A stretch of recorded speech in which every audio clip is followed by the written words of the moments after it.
Que el Señor derrame infinitas bendiciones sobre su pueblo y sobre toda la humanidad. Como saben los que semanalmente ven y escuchan estos foros bíblicos, yo soy Jesús A. Géliga Torres y he sido designado instructor bíblico de la Iglesia Presbiteriana del barrio Higüey en Aguadilla, Puerto Rico.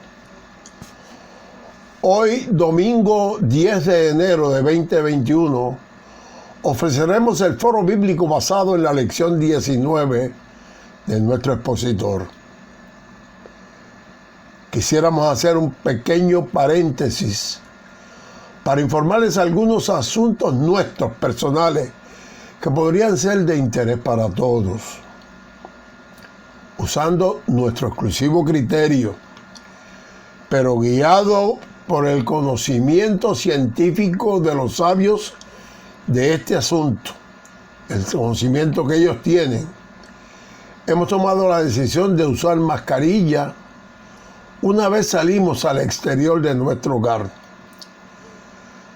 Solo asistimos a lugares imprescindibles y desde marzo del 2020 yo personalmente solo he salido de nuestro hogar en unas 9 ocasiones y ha sido a visitas al dentista, a la farmacia y a ver un hijo en la zona metropolitana. Tengo múltiples razones para ser tan meticuloso en este asunto.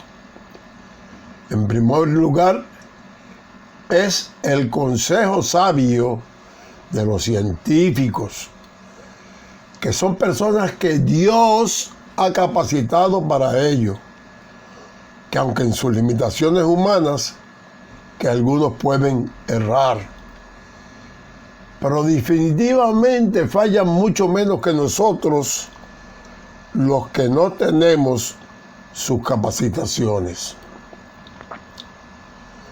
Por otro lado, tengo 80 años de edad. Soy paciente de alta presión cardíaca, tengo diabetes y asma. Cualquiera de esas condiciones en particular podrían ser determinantes para mi supervivencia en caso de ser contagiado por el coronavirus. Es mi más cristiano consejo que cada uno de ustedes haga su personal evaluación y tome las decisiones que más consideren apropiadas, pero siempre pensando que lo hace en nombre de nuestro Señor Jesucristo. Retornando al propósito principal de nuestra intervención, les informamos que la lección de este día lleva como título Ama como Cristo y estará basada en el capítulo 3 de Primera de Juan y usaremos los versos del 11 al 18. La hermana Mirna González Matos dará lectura a los mismos. En nombre del Padre, del Hijo y del Espíritu Santo, leemos Primera de Juan 3, versículos del 11 al 18. Porque este es el mensaje que habéis oído desde el principio, que nos amemos unos a otros, no como Caín, que era del maligno y mató a su hermano. ¿Y por qué causa le mató? Porque sus obras eran malas y las de su hermano justas. Hermanos míos, no os extrañéis si el mundo os aborrece. Nosotros sabemos que hemos pasado de muerte a vida, en que amamos a los hermanos. El que no ama a su hermano permanece en muerte. Todo aquel que aborrece a su hermano es homicida. Y sabéis que ningún homicida tiene vida eterna permanente en él. En esto hemos conocido el amor, en que Él puso su vida por nosotros. También nosotros debemos poner nuestras vidas por los hermanos. Pero el que tiene bienes de este mundo y ve a su hermano tener necesidad y cierra contra él su corazón, ¿cómo mora el amor de Dios en él? Hijitos míos, no amemos de palabra ni de lengua, sino de hecho y en verdad. Que el Señor añada bendición a su palabra. La mayoría de las epístolas o cartas bíblicas fueron dirigidas a una iglesia, a los cristianos en general, y unas pocas a personas en específicos. De igual manera, un buen número de ellas sigue la costumbre de la época. Contenían un epígrafe que llevaba el nombre del escritor y de la iglesia o de las personas a quienes se les dirigía la misiva. Era frecuente también que terminaran con un saludo. Primera de Juan es una de las cartas que no sigue el patrón tradicional. En ella no se menciona el nombre del autor, ni el del destinatario, y tampoco aparecen los saludos de costumbre, ni la despedida al final. Estos datos hacen suponer que se trata de una especie de carta circular enviada a las comunidades cristianas de toda una región. De igual manera, el apóstol Juan, el autor al que se le atribuye la misiva, posee unas características personales que lo distinguen de los demás apóstoles. Fue uno de los discípulos más cercanos a nuestro Señor Jesucristo. La Biblia nos dice que Juan, siendo un simple pescador, fue testigo de uno de los milagros de Jesús, y eso lo lleva a dejarlo todo para seguirle. Era un apóstol que amaba entrañablemente al Señor y dedicó su vida a predicar sobre el amor de Dios. Y como los demás apóstoles, sufrió mucho bajo las persecuciones de ese tiempo, pero Dios lo acompañó hasta su vejez. Como datos interesantes, sabemos que el más joven, el más joven de los 12 discípulos, y por su amor el Señor se le conoció como el discípulo amado. A él, a Jacobo, Jesús le puso por apodo hijos de trueno, y él fue el único de los 12 que no murió martirizado. Fue autor del Evangelio y las epístolas que llevan su nombre y del libro del Apocalipsis. Los padres de Juan eran Zebedeo y Salomé, y hay varios pasajes en los evangelios que nos hacen pensar que esta familia contaba con buenos recursos económicos. Zebedeo era pescador, que le iba suficientemente bien como para ser patrono de otros muchos pescadores. Su madre apoyaba el ministerio de Jesús, y eso lo comprobamos en Marcos 15:40, cuando esa palabra nos dice: también había algunas mujeres mirando de lejos, entre las cuales estaban María Magdalena, María, la madre de Jacobo el menor y de José, y Salomé. Leyendo las epístolas de Juan y su libro del Apocalipsis, vemos como el apóstol se manifiesta como un teólogo, y es porque en su evangelio se propone presentar a Jesús como el verdadero Hijo de Dios.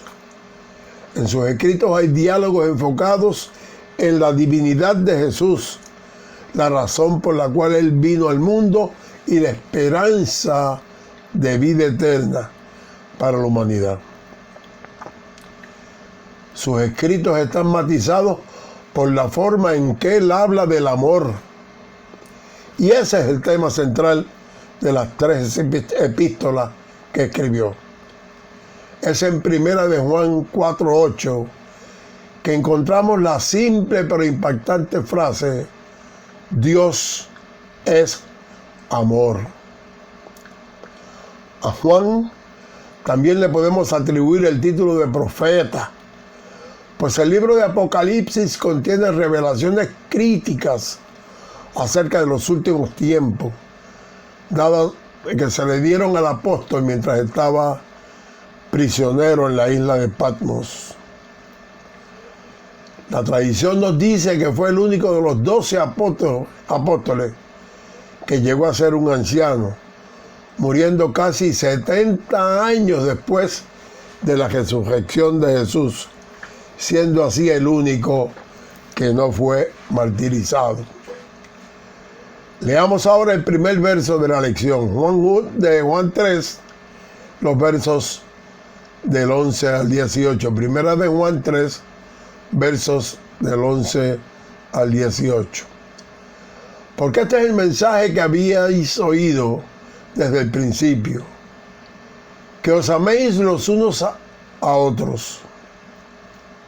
En Juan 13:34, en voz de Jesús, el evangelista nos dice: un mandamiento nuevo os doy, que os améis unos a otros como yo os he amado, que también os améis unos a otros.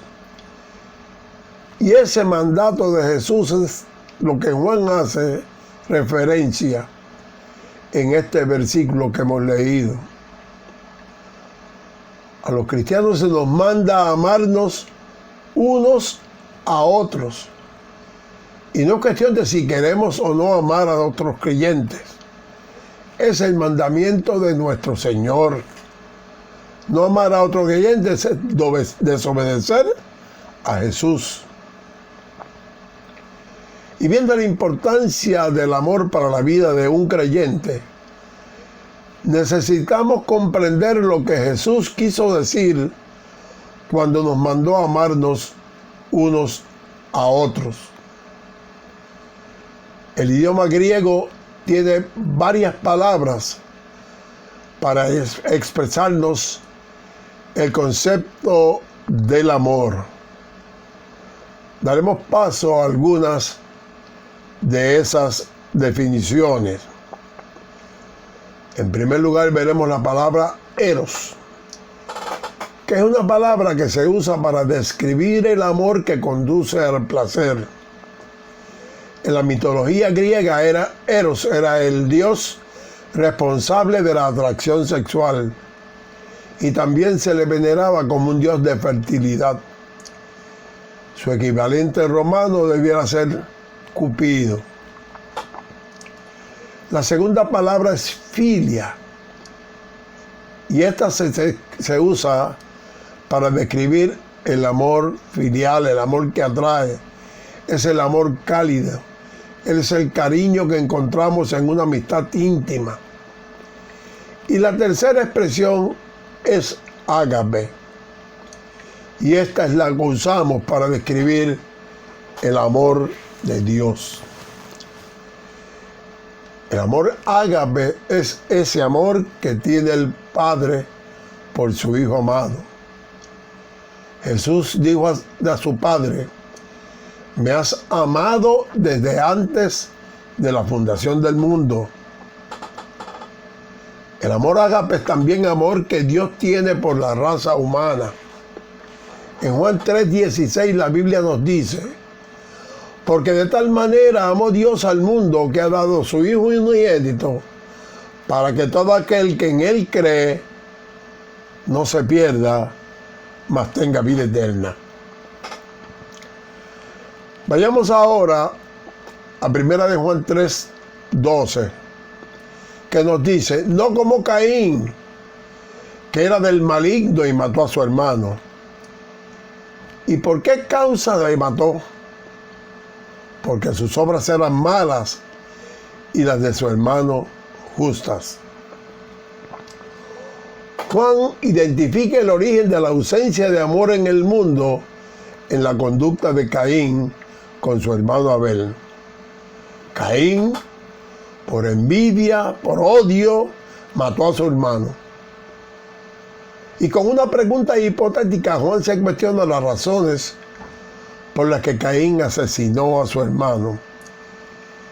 Y se contesta a sí mismo diciendo que lo mató porque sus obras eran malas y las de su hermano justas. De estas expresiones del apóstol podemos inferir que él quiere decirnos que la maldad del maligno fue la causa de la envidia de Caín, y la envidia fue la causa de su odio, que degeneró en homicidio.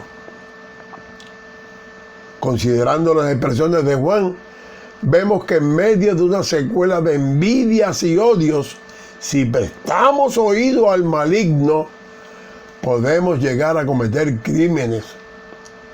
Y es que hay que reconocer que en el alma de todo envidioso hay odio contra la persona envidiada. Y ese odio, influenciado por la ausencia de cercanía al Señor, puede llevarnos a asesinar reputaciones, y en grados extremos el ser humano débil puede llegar a cometer homicidios. Leamos ahora los versos de 13 al 15 de la lección. Y los mismos dicen de la siguiente manera: hermanos míos, no os extrañéis si el mundo os aborrece. Nosotros sabemos que hemos pasado de muerte a vida en que amamos a los hermanos. El que no ama a su hermano permanece en muerte. Y todo aquel que aborrece a su hermano es homicida. Y sabéis que ningún homicida tiene vida eterna permanente en él. El apóstol Juan interpreta que la maldad impera en el mundo, y desde esa perspectiva también entiende que es responsabilidad advertir a los cristianos que ellos habrán de ser objeto del odio de aquellos que no siguen a Cristo. Visto desde la interpretación de Juan, los cristianos no deben extrañarse del odio del mundo, porque en cierta manera dicho odio les hace saber que ellos han logrado pasar de muerte a vida. Y para confirmación de eso, los cristianos saben que primero que ellos, Cristo fue perseguido precisamente por ese mundo lleno de maldad que no entendió su justicia. Y han pasado de muerte a vida gracias al amor y el poder de Dios. Es así como la muerte de Cristo en la cruz resulta ser el signo supremo del odio humano, pero gracias a esa muerte redentora, nuestro Señor Jesucristo logró pasar de la muerte a la vida a través de su resurrección, que viene a ser el signo supremo del amor y del poder de Dios. No deben, pues, los cristianos preocuparse mucho por el odio que reciben del mundo, porque a través de Jesucristo también habrán de recibir el amor y el poder para enfrentar la muerte y vencerla, evidenciando así la vida y la justicia de Dios. Es de esta manera que los creyentes que practican el amor mutuo han pasado de la muerte espiritual del mundo a la vida en comunión con Dios. Pero aquellos que no aman a sus hermanos niegan con sus actos la fe que de labios profesan y permanecen en rebelión contra Dios, y estarán sujetos a vivir con la envidia, el odio y los homicidios del mundo. Juan enseña que poco importa que usted considere ser cristiano, pero si no ama a su hermano, habrá de permanecer en los linderos de la muerte. Es así como todo lo expresado por el apóstol le da validez a lo que él afirma en el verso 15. Todo aquel que odia a su hermano es homicida. Y sabéis que ningún homicida tiene vida permanente en él.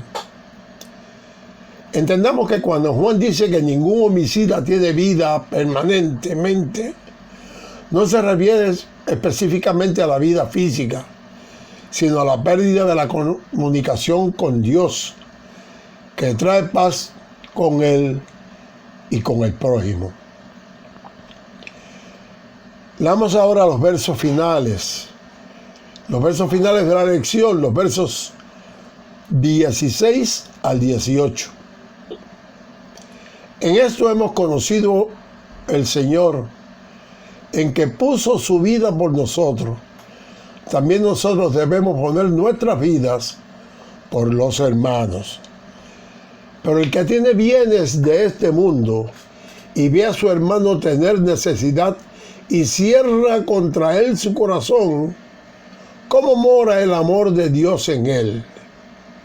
Hijitos míos, no amemos de palabra ni de lengua, sino de hecho y en verdad. Si nosotros amamos a nuestros hermanos en Cristo, al grado de ser como Él, capaces de dar nuestra vida por ellos, entonces comprobamos que estamos en el amor de Dios. Todos los cristianos atravesamos por unas etapas muy parecidas. La primera etapa ocurre cuando aceptamos a Cristo, creyendo realmente en Él. Luego comenzamos a obrar conforme a su amor por nosotros. Y si completamos esas dos etapas con absoluta sinceridad, lo aprendido en ese proceso nos lleva a la tercera etapa, que consiste en saber y tener la seguridad de nuestra ruta hacia la salvación. El hacer obra no nos lleva a la salvación, pero quien alcanza la ruta de la salvación realiza obras. Es menester que expresemos nuestra capacidad para amar al prójimo, obrando a favor de ellos. Si Dios nos ha bendecido con bienes terrenales, tenemos la obligación de compartir esa bendición con aquellos que están en necesidad. El egoísmo por los bienes terrenales solo evidencia nuestra ausencia del amor de Cristo. Y si tenemos vida en Cristo, no podemos negarnos a compartirla con los demás. Y si no lo hiciéramos, no hay razón alguna para que nos llamemos cristianos. No podemos amar de la boca para afuera. Hay que amar de hecho y en verdad, manifestando así el amor de Cristo. Cerrar el corazón ante el hermano necesitado es inhumano y niega la dádiva de vida del Hijo de Dios, que nos hizo a todos hijos del Padre y hermanos en la fe. Oremos al Señor. Amado Señor del universo, tu palabra nos ha enseñado que el amor es paciente y bondadoso, que no es envidioso ni jactancioso y que no es egoísta ni se irrita. Ayúdanos a establecer esa palabra tuya como regla inviolable de nuestro comportamiento. En momentos como el que atravesamos, se hace inminentemente necesario que actuemos a tono con estas enseñanzas tuyas. Guía nuestros pasos en este camino de incertidumbre en que estamos inmersos. Por Cristo Jesús. Amén.